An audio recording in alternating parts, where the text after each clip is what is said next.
আমি আজকে যেটা শুরু করছি সেটা হচ্ছে DC 8A, regional planning and development. আজকে ডেট হচ্ছে 6/4/21। ওকে, প্রথমে আমি একটু এই রিলেটেড কিছু বুকস সেটা দিয়ে শুরু করছি, বইগুলো একটু বলে দিই। আচ্ছা, প্রথমে আমি ইংরেজি বইগুলো বলছি। 1 নম্বর হচ্ছে introduction to regional planning and development, এটা হচ্ছে জয়শ্রী রায়চৌধুরী। হতে পারে নামটা একটু আলাদা, introduction to regional development and planning, এটা হতে পারে। একটু জাস্ট দেখে নিতে হবে। এটা মোটামুটি একটু পুরনো বই, 1982-92 এর পরের ডেটা নেই, তথাপি কনসেপ্টগুলো বোঝার ক্ষেত্রে, ডেভেলপমেন্ট থিওরিগুলো বোঝার ক্ষেত্রে খুব ভালো বই। এটা লাইব্রেরি থেকে নিয়ে ফলো করতে পারিস। 2 নম্বর হচ্ছে আরেকটু পুরনো বই, সেটা হচ্ছে রিজিওনাল প্ল্যানিং ইন ইন্ডিয়া, এটাতে চাঁদ অ্যান্ড পুরী দুজন লেখক। ঠিক আছে, এটাও আরো পুরনো বই, কিন্তু কনসেপ্টগুলো খুব সুন্দর আছে। এছাড়া রিজিওনাল প্ল্যানিং চাঁদনা, তারপরে আছে রিজিওনাল প্ল্যানিং, সবগুলো আমাদের কলেজের লাইব্রেরিতে আছে। হ্যাঁ, আর হচ্ছে মডেলস ইন জিওগ্রাফি, এটা দেখো এই থিওরিগুলো আছে, কিছু থিওরি পাবি। কে সিদ্ধার্থের একটা বই আছে, আর একটা হচ্ছে একই নামে মাজিদ হোসেন, দুজনের দুটো বই আছে। এই হচ্ছে মোটামুটি ইংরেজি বইগুলো।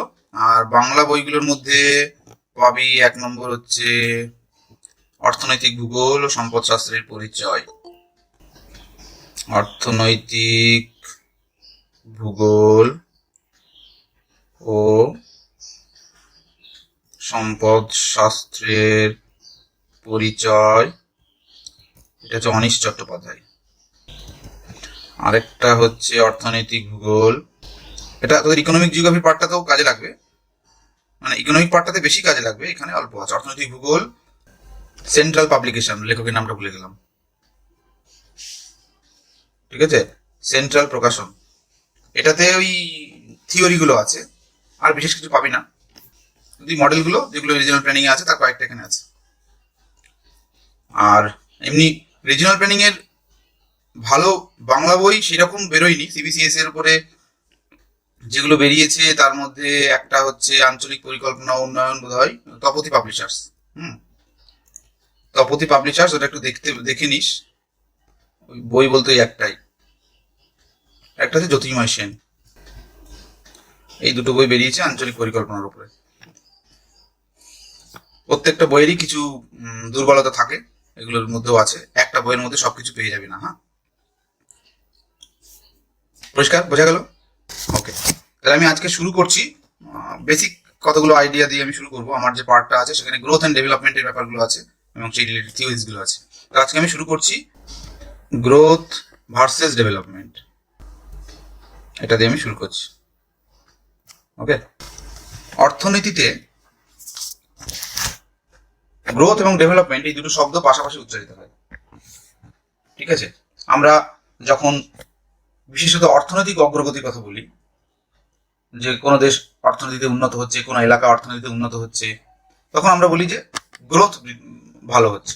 তাহলে গ্রোথ এর বাংলা করলে সেটা দাঁড়ায় বৃদ্ধি।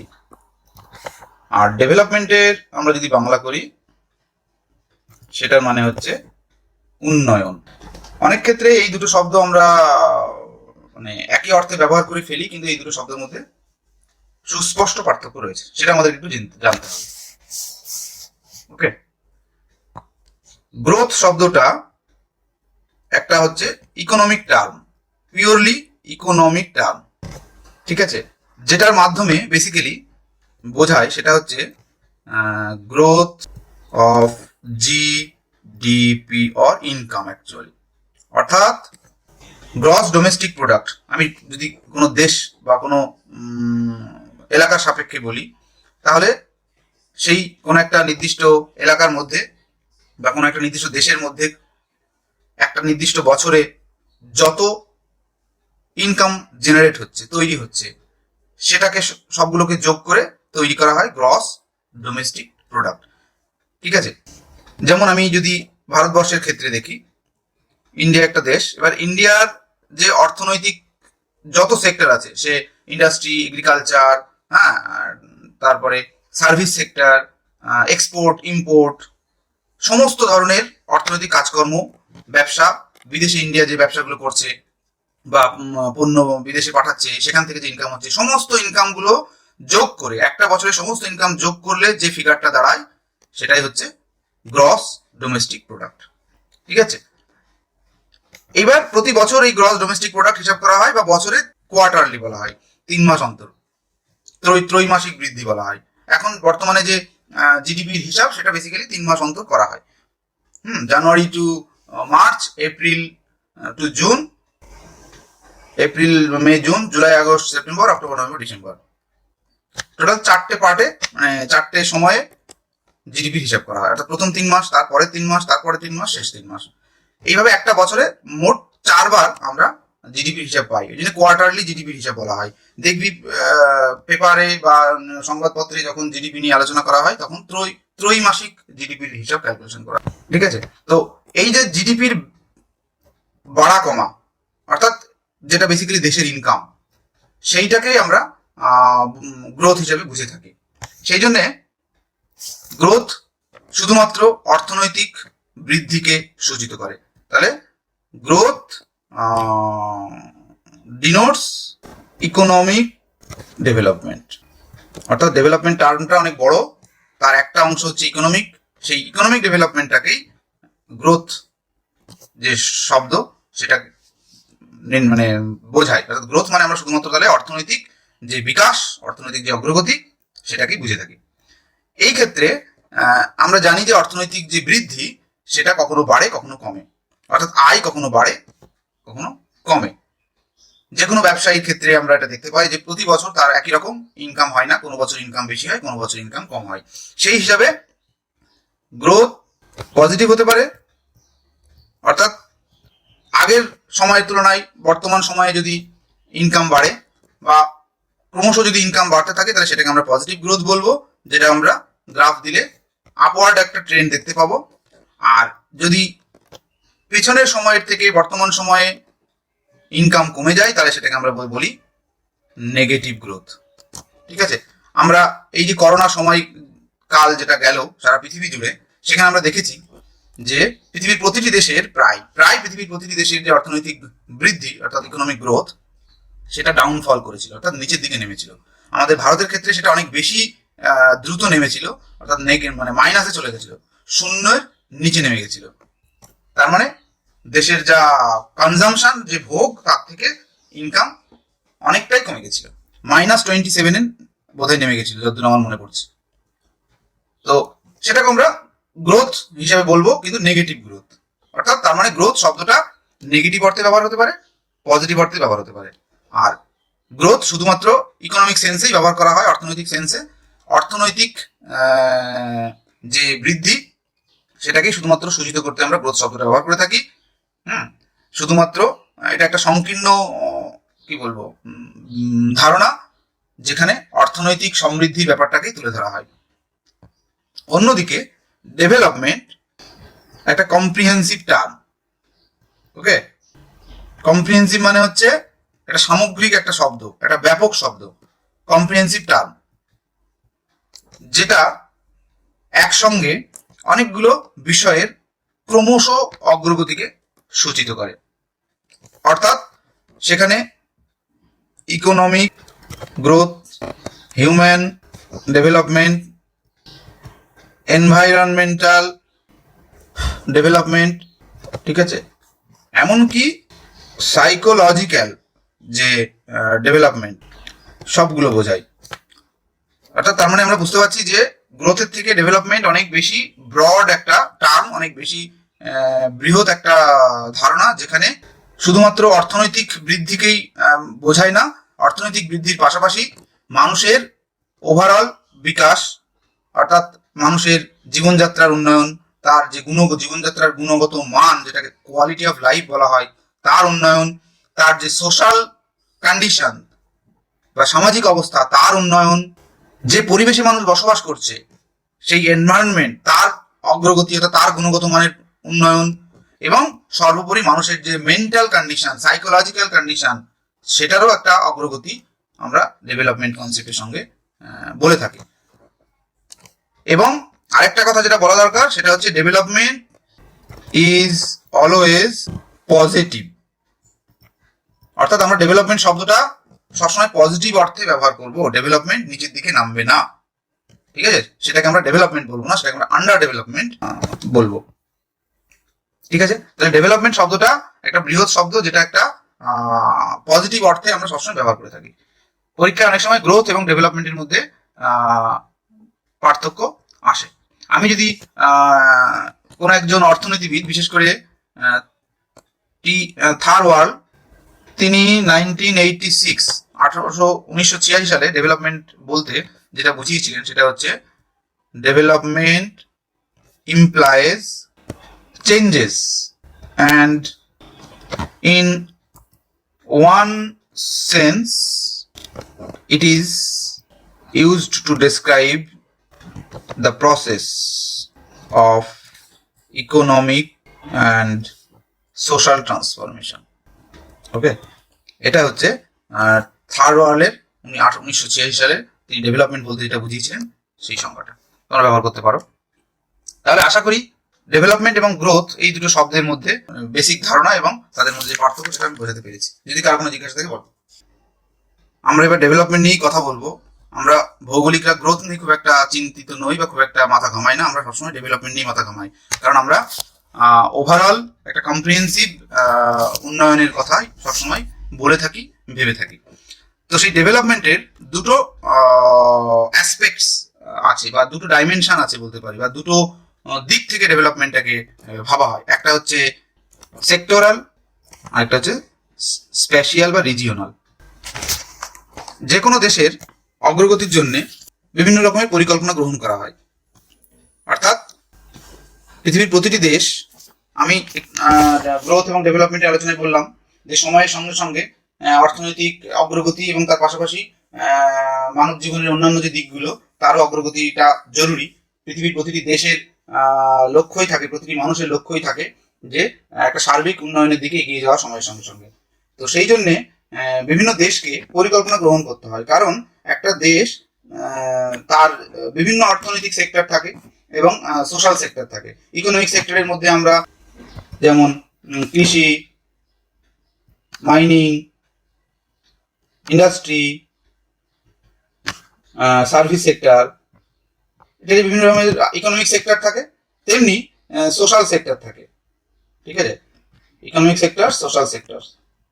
সেই সোশ্যাল সেক্টরস এর মধ্যে আবার হেলথ, এডুকেশন, ওকে, হেলথ, এডুকেশন, তারপর ইনফ্রাস্ট্রাকচার, বিভিন্ন রকম ইনফ্রাস্ট্রাকচার, রাস্তাঘাট থেকে শুরু করে বিদ্যুৎ, এটা সেটা ইনফ্রাস্ট্রাকচার, তারপরে সোশ্যাল ইনস্টিটিউশনস, এই বিভিন্ন ধরনের যে সেক্টর গুলো রয়েছে সেই সেক্টর গুলোকে ওভারঅল ডেভেলপমেন্টের জন্য প্ল্যান করা হয় আলাদা আলাদা। যেমন আমাদের ইন্ডিয়ার ক্ষেত্রে আমরা যদি দেখি, ইন্ডিয়ার ক্ষেত্রে 5 ইয়ার প্ল্যান যেটা স্বাধীনতার পরে 1951 থেকে স্টার্ট হয়েছিল। 5 ইয়ার প্ল্যান এসে শেষ হলো পঞ্চবার্ষিক পরিকল্পনার ইতিহাস সমাপ্ত হলো 12তম পঞ্চবার্ষিকী পরিকল্পনাতে এসে। তারপরে পঞ্চবার্ষিকী পরিকল্পনার কনসেপ্টটা বন্ধ করা হয়েছে, এবং এই 5 ইয়ার প্ল্যান তৈরি করার জন্য সেই সময়ে যোজনা কমিশন বা যেটাকে ইংরেজিতে প্ল্যানিং কমিশন তৈরি করা হয়েছিল, যারা 1951 থেকে শুরু করে পরপর 12টা পঞ্চবার্ষিকী পরিকল্পনা করেছে। এবং প্রতিটি পঞ্চবার্ষিকী পরিকল্পনাতে একটা দেশের ইকোনমিক এবং সোশ্যাল সেক্টরের মধ্যে যত সেক্টর রয়েছে প্রতিটি সেক্টরকে কিভাবে উন্নত করা যাবে দেশের বিভিন্ন অংশের জন্য সেই নিয়ে পরিকল্পনা করা হয়। তার উপরে ভিত্তি করে সরকারের যে ফান্ড থাকে সেটা দেয়, এবং 5 বছরের একটা উন্নয়নের একটা টার্গেট নেয় যে আগামী 5 বছরে আমার এই সেক্টরের এতটা বৃদ্ধি আমি করবো, সেই অনুযায়ী পরিকল্পনা গ্রহণ করা হয়। সেটা হচ্ছে সেক্টর ধরে ধরে সেটাকে সেক্টরাল প্ল্যানিং বলে। ভারতের ক্ষেত্রে পঞ্চবার্ষিকী পরিকল্পনা ওই সেক্টরাল প্ল্যানিং এর একটা গুরুত্বপূর্ণ উদাহরণ। কিন্তু একটা যে কোনো দেশ, সেটা বড় হোক ছোট হোক, সেখানে এই সেক্টরাল প্ল্যানিং এর ক্ষেত্রে কিছু সমস্যা তৈরি হয়। বেসিক্যালি সেক্টরাল প্ল্যানিং, ইকোনমিক্স যারা, অর্থনীতিবিদ যারা, তারা সেক্টরাল প্ল্যানিং এর উপরে বেশি গুরুত্ব আরোপ করে, কারণ তারা রিজিওনাল ব্যাপারটা অতটা বোঝে না। যার ফলে দেখা যায় যে সেক্টরাল প্ল্যানিং এর ফলে প্রথম কথা অর্থনীতি, দেশের ইকোনমি, ঠিক আছে, সেটা মানুষকে নিয়েই তো, কোন দেশের হিউম্যান পপুলেশনকে নিয়েই তো। তো সেই ইকোনমি একটা ইন্টিগ্রেটেড কনসেপ্ট, সেটা তার বিচ্ছিন্ন ব্যাপার নয়। এই যে সেক্টরগুলোর কথা আমি বললাম, এই সমস্ত সেক্টরগুলো একসঙ্গে ইকোনমিটাকে তৈরি করে। এইবার আলাদা আলাদা যদি আমি প্ল্যানিং করি, তাহলে কি হয়, কোঅর্ডিনেশন, অর্থাৎ বিভিন্ন সেক্টরের মধ্যে যে কোঅর্ডিনেশন, সেটা অনেক সময় অভাব হয়। যার ফলে কোনো একটা, আমি এগ্রিকালচারের উন্নতির জন্য প্ল্যান করলাম, কিন্তু এগ্রিকালচার ইনফ্রাস্ট্রাকচারটা আমার পিছিয়ে থেকে গেল। বা আমি সোশ্যাল সেক্টরে ভাবলাম যে আমি হেলথ কন্ডিশনের উন্নতি করবো, আমি হেলথ সেন্টার তৈরি করলাম, কিন্তু আমি ট্রান্সপোর্ট ব্যবস্থা অতটা উন্নত করতে পারলাম না। যার ফলে যতটা হেলথ সেক্টরে ইম্প্যাক্ট হওয়ার কথা ততটা হলো না। তো এই যে খাপ ছাড়া বা ব্যাপারটা, সেটা কিন্তু সেক্টরাল যে প্ল্যানিং সেখানে থেকে যায়। যার জন্যই বিশেষ করে ভৌগোলিকদের প্রচেষ্টায় রিজিওনাল প্ল্যানিং বা স্প্যাশিয়াল প্ল্যানিং এর কনসেপ্ট এসছে। রিজিওনাল প্ল্যানিং তাহলে সেক্টরাল প্ল্যানিং এর থেকে আলাদা। সেখানে যেটা করা হয় সেটা হচ্ছে কোনো একটা দেশের বিভিন্ন এলাকার মধ্যে ওভারঅল অর্থনৈতিক অবস্থা বা আর্থসামাজিক অবস্থা, সেটা প্রথমে বিবেচনা করে দেখা হয়। বিভিন্ন ইন্ডিকেটরস দিয়ে সেটাকে আগে বুঝে নেওয়া হয় যে অর্থনৈতিক অবস্থা, বিভিন্ন অর্থনৈতিক বিভিন্ন সেক্টরকে একসঙ্গে মার্চ করে এটা কম্পোজিট ইন্ডেক্সের মাধ্যমে বিভিন্ন এলাকার মধ্যে উন্নয়নের পার্থক্যটা প্রথমে দেখে নেওয়া হয়। তারপরে সেই অনুযায়ী, অর্থাৎ যে এলাকাগুলো পিছিয়ে পড়া, সেই এলাকাগুলো কোন কোন সেক্টর পিছিয়ে পড়া, তার কারণগুলোকে অনুসন্ধান করা হয় এবং পার্টিকুলারলি সেই সেক্টরগুলোর জন্য বিশেষ প্ল্যান তৈরি করা হয়। অর্থাৎ এরিয়া ভিত্তিক এখানে প্ল্যান তৈরি করা হচ্ছে, তাই এটাকে আমরা স্পেশিয়াল প্ল্যানিং, পক্ষান্তরে রিজিওনাল প্ল্যানিং বলছি। রিজিওনাল প্ল্যানিং অনেক বেশি ফ্রুটফুল, সেটা আমরা গত 50 বছরে পৃথিবীর বিভিন্ন দেশের ক্ষেত্রে দেখতে পেয়েছি। এবং গত 50 বছরে পৃথিবীর বিভিন্ন দেশের অর্থনীতিবিদ এবং ভৌগোলিকেরা রিজিওনাল প্ল্যানিং ডেভেলপমেন্ট থিওরিজ সেগুলো আবিষ্কার করেছেন, এবং তার উপরে ভিত্তি করে কিভাবে কোনো একটা দেশের সামগ্রিক বিভিন্ন এলাকার মধ্যে উন্নয়নের ভারসাম্য রেখে সে কোনো দেশের সামগ্রিক অগ্রগতি করা যায়, সেটা তারা দেখিয়েছেন। সেই থিওরিগুলো আমরা পরবর্তীতে পড়বো। তো এই হচ্ছে ডেভেলপমেন্টের দুটো ডাইমেনশন বা দুটো দিক, যে দুটো দিক থেকে আমরা ডেভেলপমেন্টকে দেখে থাকি এবং সেই অনুযায়ী পরিকল্পনা করে থাকি। আমরা ডিটেলসে পরে আরো পড়বো, আমি জাস্ট বেসিক কনসেপ্টটা দেওয়ার চেষ্টা করলাম। Indicators of development oblique under development, অর্থাৎ যাহাই ডেভেলপমেন্ট ইন্ডিকেটর তাহাই আন্ডার ডেভেলপমেন্ট ইন্ডিকেটর। কারণ ইন্ডিকেটরে যদি এগিয়ে থাকে তাহলে ডেভেলপমেন্ট, যদি সেটাতে পিছিয়ে থাকে তাহলে আন্ডার ডেভেলপমেন্ট। যেহেতু আমি অলরেডি ডেভেলপমেন্ট কনসেপ্টটা কি সেটা বললাম, এবং সেখান থেকে আমরা এটা বুঝতে পারলাম যে ডেভেলপমেন্ট কনসেপ্টটা একটা ব্যাপক ধারণা। সেখানে শুধুমাত্র অর্থনৈতিক ধারণাকে ধরা হয় না, অর্থনৈতিক ধারণার পাশাপাশি সামাজিক এবং মানব উন্নয়নের যে বিভিন্ন দিক সেগুলোকে একসঙ্গে ধরা হয়। তো সেই জন্য আমরা যখন ইন্ডিকেটরস অফ ডেভেলপমেন্ট এই ব্যাপারটা আলোচনা করব, তখন কিন্তু আমরা ইকোনমিক, হিউম্যান, কালচারাল, সোশ্যাল যত ধরনের ইন্ডিকেটরস থাকে সেগুলোকে একসঙ্গে ধরবো। এবার এই ইন্ডিকেটরস মানে কি? নির্দেশক। ইন্ডিকেটরস মানে হচ্ছে নির্দেশক, অর্থাৎ যে বিষয়গুলো দ্বারা আমি ডেভেলপমেন্ট বা আন্ডার ডেভেলপমেন্ট সেটা কতটা হয়েছে বা কি পরিমাণে হয়েছে সেটা বুঝতে পারবো, সেগুলোকে আমরা বলতে পারি ইন্ডিকেটরস। মানে ইন্ডিকেট করছে, নির্দেশ করছে, বুঝিয়ে দিচ্ছে যে যে বিষয়গুলো দিকে তাকালে আমরা কোনো জায়গার ডেভেলপমেন্টের স্ট্যাটাসটা বুঝতে পারবো, সেইগুলোকে আমরা বেসিক্যালি বলতে পারি ইন্ডিকেটরস। ঠিক আছে, এবার যেহেতু ডেভেলপমেন্ট একটা কম্প্রিহেন্সিভ টার্ম, তাই ইন্ডিকেটরস গুলোকে আমরা ক্যাটেগরিক্যালি ভাগ করবো। তাহলে প্রথমেই আমরা ইন্ডিকেটরস গুলোকে যদি ক্যাটেগরাইজ করি, তাহলে প্রথম যে ক্যাটেগরিটা আসে সেটা অবশ্যই ইকোনমিক ইন্ডিকেটরস, তাই তো? অর্থাৎ তাহলে ইকোনমিক ইন্ডিকেটরস যেটা নির্দেশ করবে সেটা হচ্ছে ইকোনমিক ডেভেলপমেন্টের স্ট্যাটাসটা। ইকোনমিক ডেভেলপমেন্টের যে স্ট্যাটাস সেটাকে ইন্ডিকেট করবে ইকোনমিক ইন্ডিকেটরস গুলো। এবার সেই ইকোনমিক ইন্ডিকেটরস গুলো সাধারণত কি কি অর্থনীতিবিদ এবং ভৌগোলিকরা ব্যবহার করে থাকে। 1 নম্বর হচ্ছে GDP, gross domestic product, and GNP. এগুলো শর্ট কোশ্চেন আসে। হ্যাঁ, আমি তো জিডিপি বললাম। জিএনপি হচ্ছে বেসিক্যালি, আমি আবার একটু বলি, ভারতবর্ষের উদাহরণ যদি দিই, তাহলে ভারতবর্ষ একটা দেশ, তার অভ্যন্তরে বিভিন্ন ধরনের অর্থনৈতিক কাজকর্ম হচ্ছে, সেখান থেকে একটা ইনকাম হচ্ছে, সেখানে কৃষি থেকে ইনকাম হচ্ছে, শিল্প থেকে ইনকাম হচ্ছে, বিভিন্ন প্রকার পরিষেবা ক্ষেত্র থেকে ইনকাম হচ্ছে, সেখানে প্রতিটি মানুষের যে অ্যাক্টিভিটিস এবং তাদের যে ইনকাম সেগুলো এর সঙ্গে যুক্ত হচ্ছে।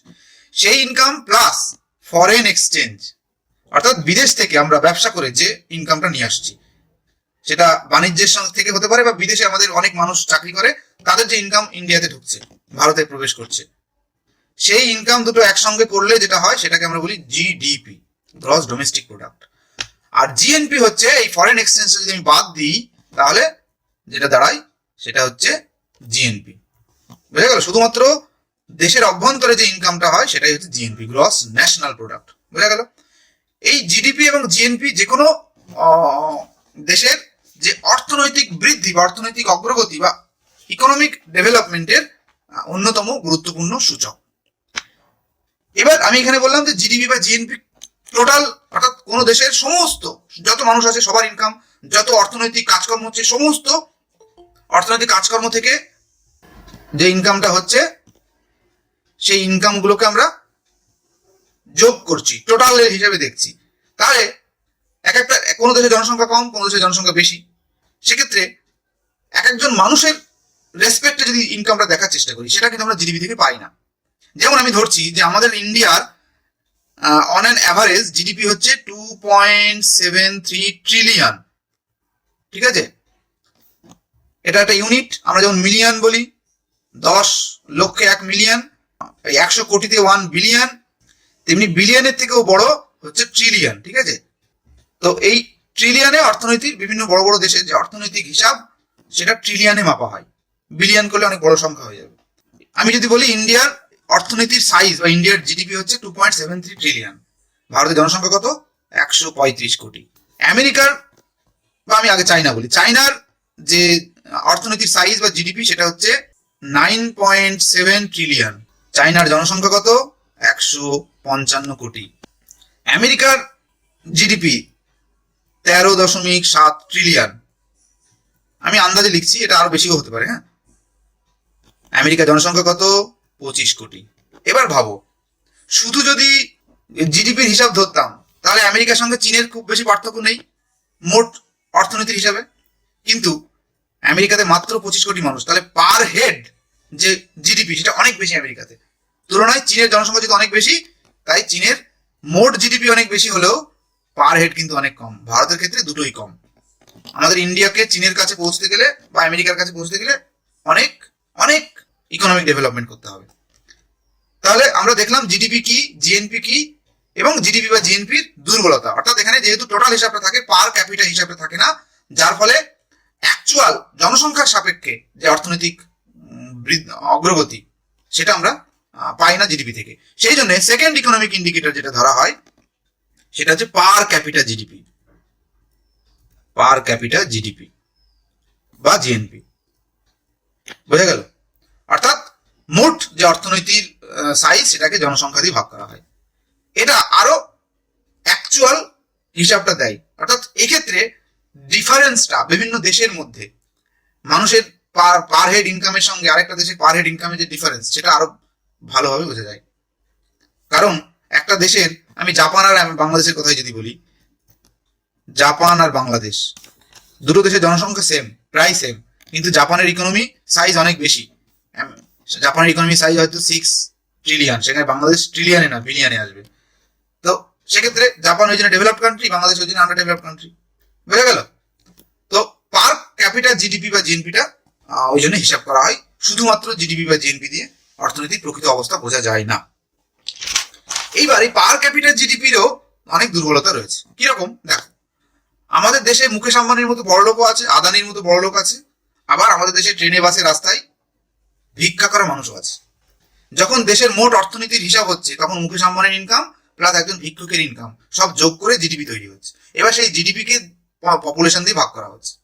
এবার সেখানে একটা গড় হিসাব আমরা পাচ্ছি যে পার হেড জিডিপি, কিন্তু দেখা যাচ্ছে যে ভারতবর্ষের 90% ইনকাম যাচ্ছে মাত্র 10% মানুষের কাছে। Can you imagine? ভারতবর্ষের 90% ইনকাম কতজনের হাতে? মাত্র মোট জনসংখ্যার 10% হাতে। যদি আরো মাইনিউটলি দেখি তাহলে দেখবো যে ভারতবর্ষের প্রায় 75% ইনকাম মাত্র 1% মানুষের হাতে। তার মানে 99% মানুষের হাতে মাত্র 25% ইনকাম রয়েছে। এটাও কি আমরা এই পার ক্যাপিটা থেকে বের করতে পারছি? পার ক্যাপিটা একটা গড় হিসাব দিচ্ছে, কিন্তু দেখা যাচ্ছে যে ইনকাম গুলো তো কুক্ষিগত হয়ে আছে, যার ফলে একটা বিরাট সংখ্যক মানুষ খুব সামান্য রিসোর্স নিয়ে বেঁচে আছে, যার ফলে গ্রোথ সংখ্যা আমরা দেখতে পাচ্ছি যে বিরাট হচ্ছে বা ভালোই হচ্ছে, কিন্তু বাস্তবটা আলাদা। এই যে বৈষম্য, এটা কি ধরা পড়ছে পার ক্যাপিটা জিডিপিতে? ধরা পড়ছে না। ওই জন্যে আরেকটা থার্ড ইন্ডিকেটর এসছে inequality adjusted GDP. GDP inequality adjusted পার ক্যাপিটা জিডিপি বা জিএনপি। অর্থাৎ এই যে হিসাবটা আমি বললাম ইনইকুয়ালিটির, এইটাকে কনসিডার করার পরে যদি জিডিপির ক্যালকুলেশন করা হয় তখন সেটা হবে ইনইকুয়ালিটি অ্যাডজাস্টেড জিডিপি বা ইনইকুয়ালিটি অ্যাডজাস্টেড পার ক্যাপিটা জিডিপি। সেখান থেকে দেখা যাচ্ছে যে ভারতের অবস্থান এক ধাক্কায় অনেকটা নেমে যাচ্ছে। অর্থাৎ শুধু পার ক্যাপিটা জিডিপিতে ভারতবর্ষের যে অবস্থান, ইনইকুয়ালিটি অ্যাডজাস্টেড জিডিপিতে ভারতের অবস্থান অনেক নেমে যাচ্ছে। তাহলে এই হচ্ছে ইকোনমিক ইন্ডিকেটরের প্রথম তিনটে রিলেটেড টু জিডিপি। আর কি? প্রোডাক্টিভিটি। অর্থাৎ ভারতবর্ষের যে বিভিন্ন অর্থনৈতিক সেক্টর, সেটা এগ্রিকালচার তার প্রোডাক্টিভিটি, ইন্ডাস্ট্রিয়াল সেক্টর তার প্রোডাক্টিভিটি, তারপরে সার্ভিস সেক্টর তার প্রোডাক্টিভিটি। অর্থাৎ বেসিক্যালি এখানে প্রোডাক্টিভিটি যেটাকে বলতে যেটা বোঝায় সেটা হচ্ছে অর্থাৎ প্রতিটি সেক্টরে যে শ্রমিক নিযুক্ত থাকে, এবার এগ্রিকালচার সেক্টর থেকে যে ইনকাম হচ্ছে সেটাকে এগ্রিকালচার সেক্টরের লেবার সংখ্যা দিয়ে ভাগ করলে এগ্রিকালচারাল প্রোডাক্টিভিটি পাবো। ইন্ডাস্ট্রিয়াল সেক্টরে যে ইনকাম হচ্ছে সেটাকে ইন্ডাস্ট্রিয়াল সেক্টরের লেবার দিয়ে ভাগ করলে ইন্ডাস্ট্রিয়াল প্রোডাক্টিভিটি পাবো।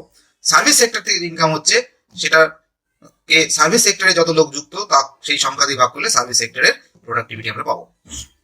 ওকে, প্রোডাক্টিভিটি। তো এই প্রোডাক্টিভিটি আরেকটা ইকোনমিক ইন্ডিকেটরস অফ ডেভেলপমেন্ট, যেখান থেকে আমরা বুঝতে পারি যে কোনো একটা দেশের কোনো একটা পার্টিকুলার অর্থনৈতিক সেক্টরে লেবার পিছু কত উৎপাদন হচ্ছে। এতেও কিন্তু আমাদের ইন্ডিয়ার অবস্থান পৃথিবীর বহু দেশের পেছনে। অর্থাৎ শুধু জিডিপির সাইজ দিয়ে কিন্তু কাজ হয় না, কারণ আমরা এখন বলছি যে ভারতবর্ষ জিডিপি পৃথিবীর প্রথম 5টার একটা, মনে হচ্ছে বাহ তাহলে তো ভালো পজিশনে আমরা আছি, পৃথিবীর 5ম বৃহত্তম অর্থনীতি, কিন্তু বাস্তবটা কিন্তু আলাদা। ওই জন্যই এত এগুলো ইন্ডিকেটার্স ব্যবহার করে বিচার করা হয়। নেক্সট হচ্ছে disposable income. Very interesting. Disposable income. Disposable মানে হচ্ছে ধরো আমি যে ইনকামটা করছি বা প্রতিটি মানুষ যে ইনকাম করছে তার যে মৌলিক চাহিদা অর্থাৎ অন্ন বস্ত্র বাসস্থান, সেই চাহিদা মেটার পরে যে ইনকামটা এক্সট্রা থাকছে সেটাকে আমরা বলছি ডিসপোজেবল ইনকাম। কারণ সেই ইনকামটা দিয়ে আমরা আমাদের যে হায়ার নিডস সেগুলো আমরা পূরণ করি। এই যে আমি স্মার্টফোন কিনছি, ইন্টারনেট ব্যবহার করছি, কম্পিউটার কিনছি বা হায়ার এডুকেশন, এটাও আমাদের বেসিক নিডস এর বাইরে, সেটা নিচ্ছি।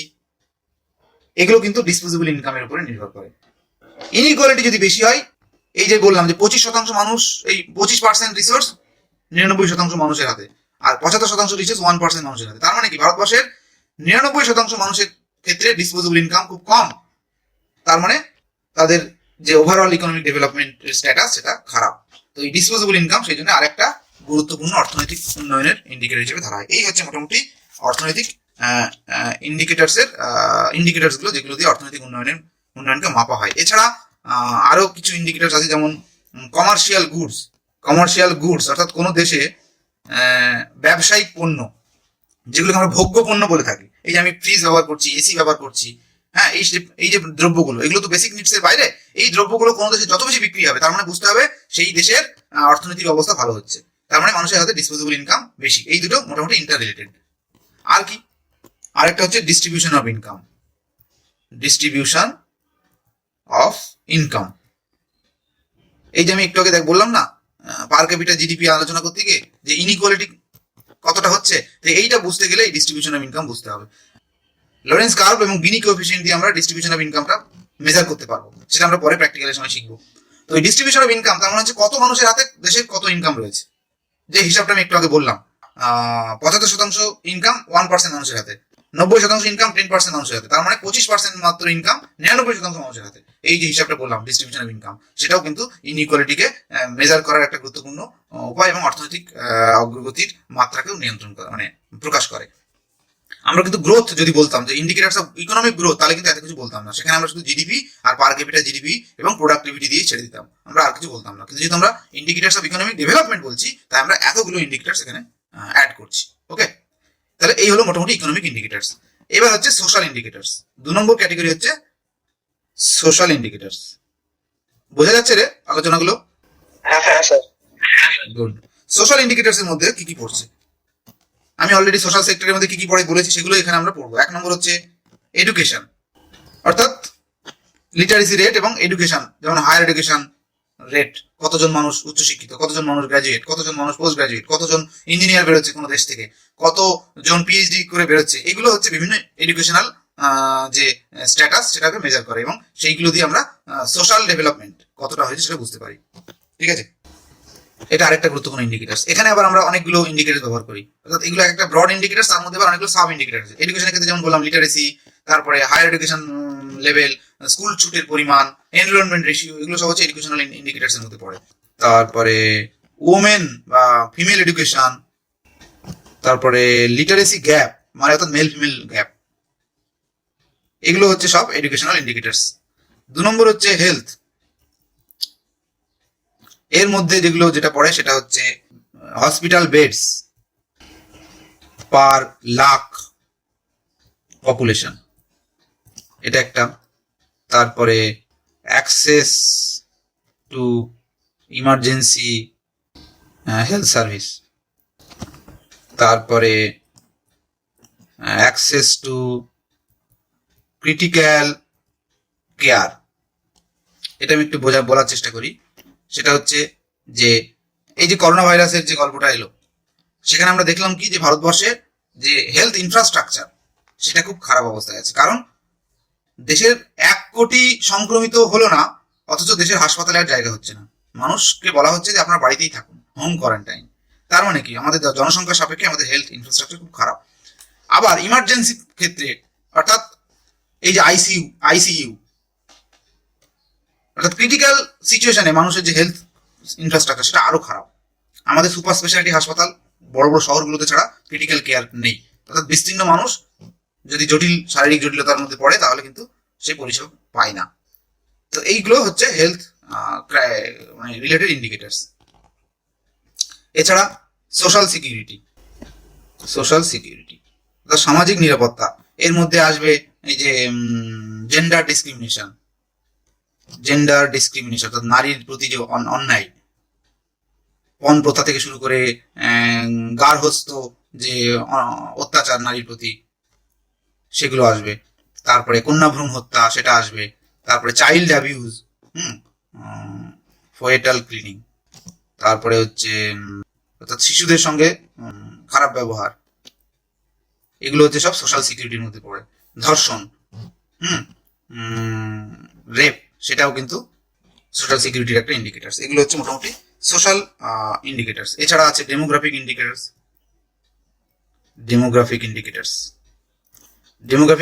এর মধ্যে পড়ে হচ্ছে ইনফ্যান্ট মর্টালিটি, অর্থাৎ এর আবার সাব ইন্ডিকেটার্স এর মধ্যে আমি কি কি বলবো, ইনফ্যান্ট মর্টালিটি অর্থাৎ শিশু মৃত্যু, ইনফ্যান্ট মর্টালিটি, তারপরে প্রসূতি মৃত্যু অর্থাৎ মাদার্স